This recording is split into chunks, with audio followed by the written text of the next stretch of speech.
Yes, we do have the beginning of a blowhorn for the exhaust. And honestly, I wasn't even going to make anything, but the way that was cut, this front wheel, when it's ripping through the yard, is throwing dirt in the muffler. Like, there's actually little rocks trapped in there. So I'm going to put a blowhorn on her. I do have like 1.5 million things to do, but this was a hood after I wrecked the original that kind of fit it and I made it work, but I've never been the happiest with it. So I'm going to try to take this Husqvarna one and I'll paint it later. But this one's much wider and not all cobbled up like that plate's on there because there's a hole from an old intake coming through it. The front I've had hot glued back together a bunch of times. Yeah, like this side, that was where the exhaust came out of another mower. It wasn't clean. So I'm going to try to take this one, and who knows, I might leave it orange and just take the stickers off for a minute and paint this stuff black and go with a black and orange theme because my beadlocks are orange. Maybe I'll put some more orange accents on it. But I'm going to trim right here slowly until I get this thing down like I want it. But I'm going to trim the clutch. Oh, my guard. So I do got to take a pretty good chunk out of that side. This side, I'm debating on. I'm gonna cut a little bit out where the pole starts at, and then I do have to notch in here and get it down. I'm actually not gonna have this come flat like the old one. I'm gonna leave it up a little bit, and I'll build some kind of little dash. Give you the appearance that I'm actually sitting down lower in it, kind of like a little dragster mower. And then that front clip I'll put on. What's cool is I could take enough apart to get it over to see what I got to cut out, and then obviously the pipe's got to come out. But one big reason was this one has headlights in it. This one, something happened, and it had a bunch of burnt spots on it. I think from the bulbs trying to burn it one time, so I ended up just painting it black. Didn't think I'd care, but you know, even when it's dusk and I'm going to move it, it would have been nice to have headlights. So we'll have headlights now. I'm gonna trim this up. Let me know what you guys think. Hopefully I've recorded and grabbed enough of all the trial and errors here. I'm going with this. It might have a little bit of a goatee, but it doesn't look like it's got a body lift.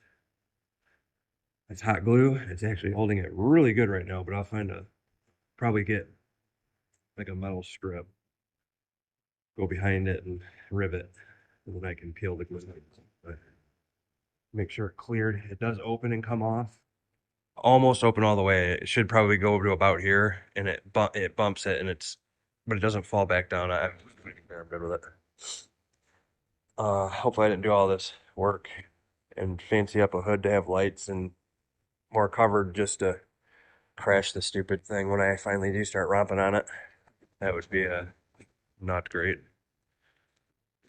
I don't know, maybe the next ones. I'll try to fab it up where you don't even see like the primary and secondary, but more factory, the more stock I can make it look. And some people don't get it, you know. But why a lawnmower? And lawnmowers do 7 miles an hour unless you got like a zero turn. You pulley flip them until you get real crazy with double pulley swapping, doublers and gear reduction, tires and motor. I mean, you can get easy 25, 35 out of them. I had one doing, I think 50, mid 50s, and it was some work. And it was out of steam at that speed. They're kind of cool. They're almost neater than this in a way because you can go off-roading. You guys have probably seen it if you find this stuff. But people make mud mowers and they kind of simulate a four-wheeler. Almost better even just being two-wheel drive. I do want to do this four-wheel drive setup in just a pulley swapped mower because it will work with suspension and make a articulating, more go in the mud off-road, slower speed mower. This one's just for going in straight line because it's cool. Yeah, I think that turned out good. I'll find some way to kind of sand the Husky off. Start out of crash suit, keeping her crash suit, so we just hybrided her the hoods together. But I would say, it's not bad. I mean, you might kind of see that there's a double chin there, but I did cheat this one. It is a little more forward because when I originally built the mower, I did take the front wheels and I think I moved them up. It was 2.5, maybe even 3 inches, like the center line axle up forward. That was cool. When I did this, I could cheat the hood, and before I think the wheels were out in front of it, which gave it a cool look. But um, it's not actually even that long of a mower. That's why we do have this bunny hopping kind of wheelie in. So I'm hoping wheelie bar that tire, or I'll go back to this tire, same size, but this one definitely has a lot more tread. They're both off snowblowers, which is funny, but there's all of like 3/4 of an inch of tread. And that doesn't always mean that they work the best, you know? Monster trucks kind of run like a bald tire, so they can kind of slide and go. But you can see here, I mean, on the edges, I've got a good 3/8. Right in the middle, I probably got a good 3/16 quarter. But they were winging side, But I didn't really care because the back, somebody kind of wore out, are only a 1/4 inch, you know? And then I do want to get, all I have is a 20 by like a 10 or an 11. I do want to try like a 21 or a 22 in the back of that thing and see how it works. So this is the making, or the problem with when you have like a compulsive disorder, I swear. The makeshift hood I had wasn't bad, but it wasn't original. It was a little cobbled up, and I got to the stage where I'm trying to make it kind of clean. Let me know out there in the view or the comments if you'd go with a, not a shine, but like an in between. Oh, a satin, doing the whole chassis, even satin black. Uh, wheelie bar and all. Cage until I cut it off. Keeping the hood orange. Maybe put some black accent somewhere on it.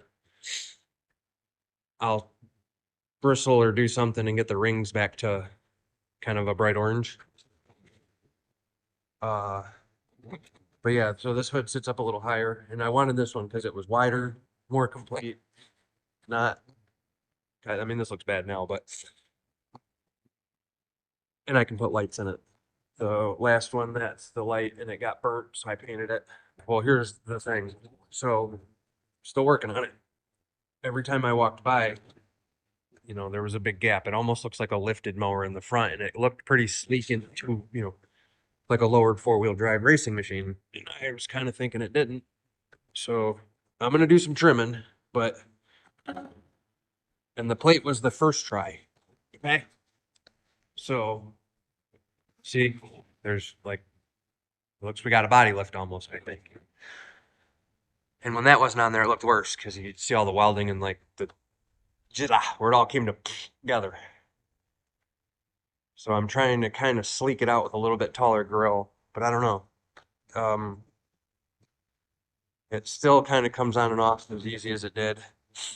And like I said, if I mentioned it earlier, I have this up a little bit, and I'll put a filler panel in here, but it puts me down here and more in the center and down low.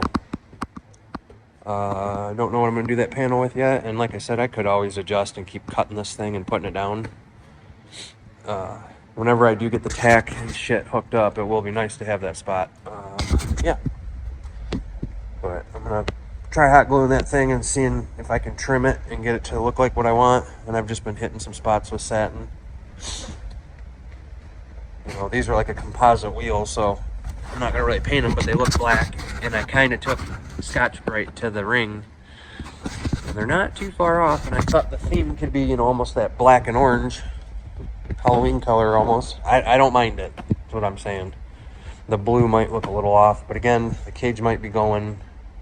And anybody out there that thinks that's safer and that I'm doing something that's dangerous, I think something that doesn't have a lot of mass or frame or a cage encapsulating my whole body, like with my legs out here and shit. You can't get away from the machine. You are strapped to this thing. Whatever it hits, wherever it goes, you know, yeah, it sucks hitting the ground, but man, I'd rather hit the ground and have this thing go flying than me just going for a ride strapped to it.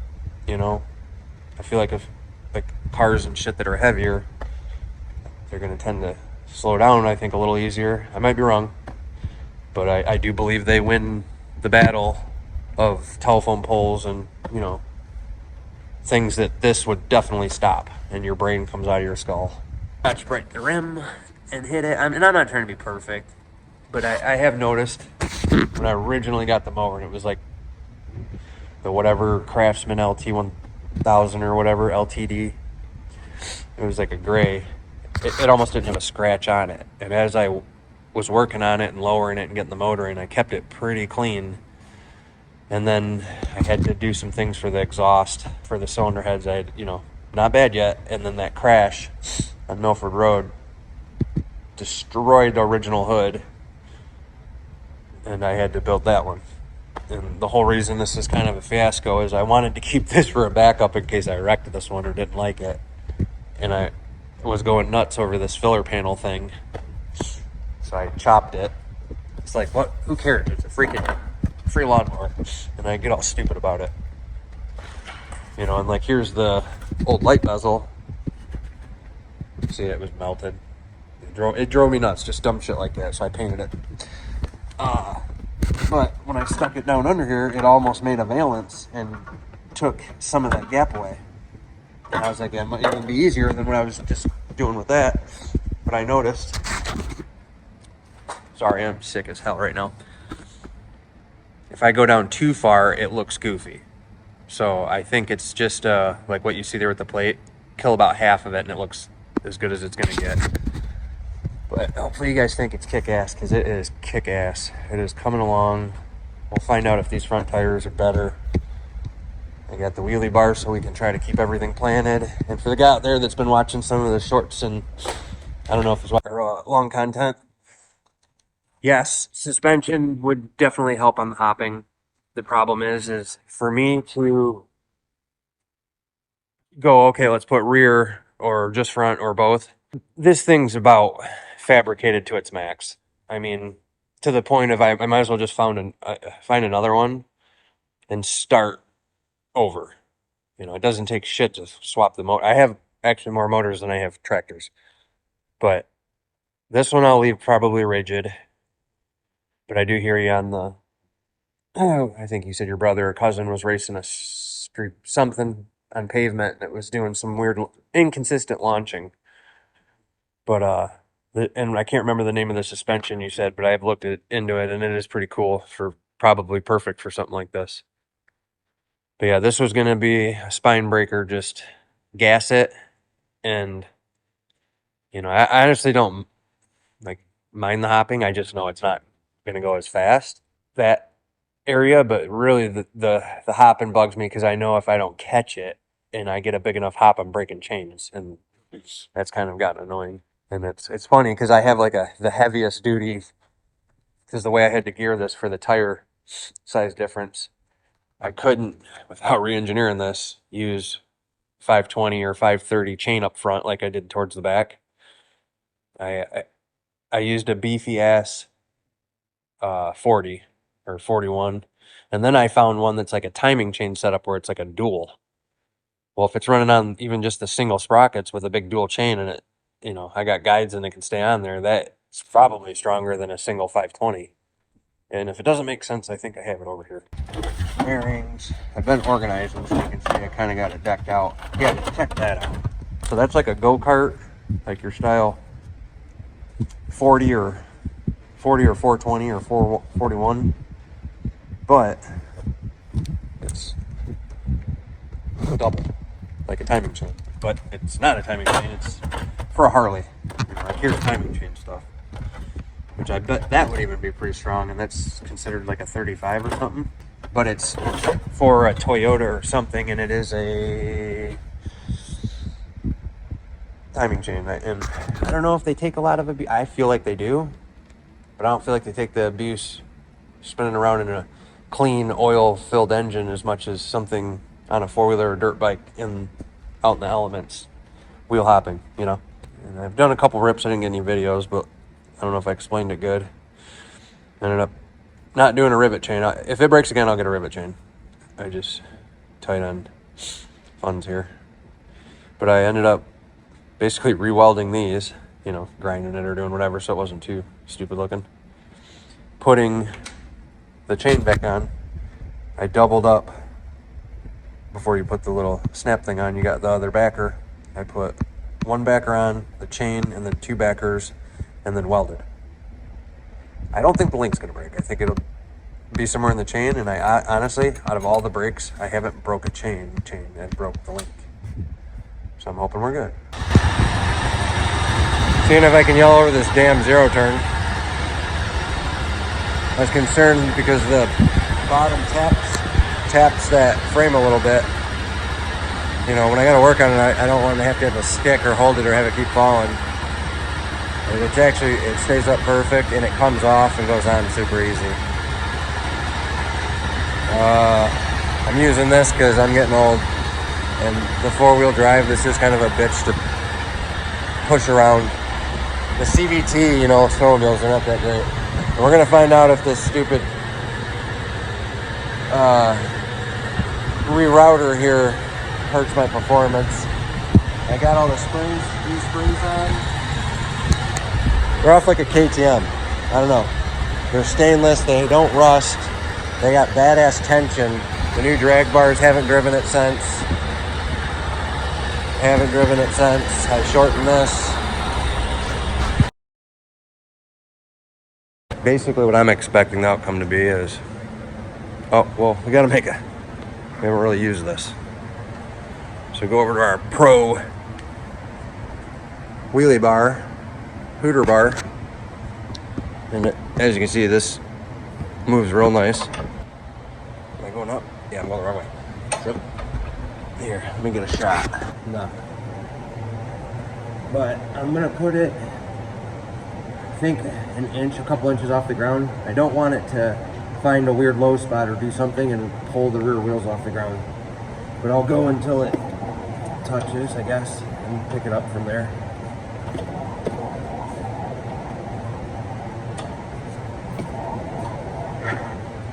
Okay, so that's, you know, and I bet you there's flex. Yep. That I could probably leave it there. Here's where I'm like up in the air, you know. Obviously that's touching the ground. Rubber's gonna have give, you know, me not being too crazy on playing any of the pins. So let's say this thing gives an inch. And it wouldn't be a big deal if I just had a perfect spot to just keep making passes and testing it. I don't.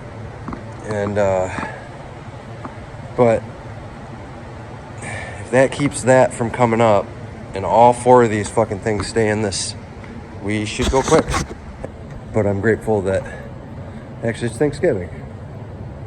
First of all, I'm grateful for my family, my wife, my two beautiful children, healthy children, my family, my mom and dad, my brother, sister, my grandmas and grandpas that are still around, my wife's family,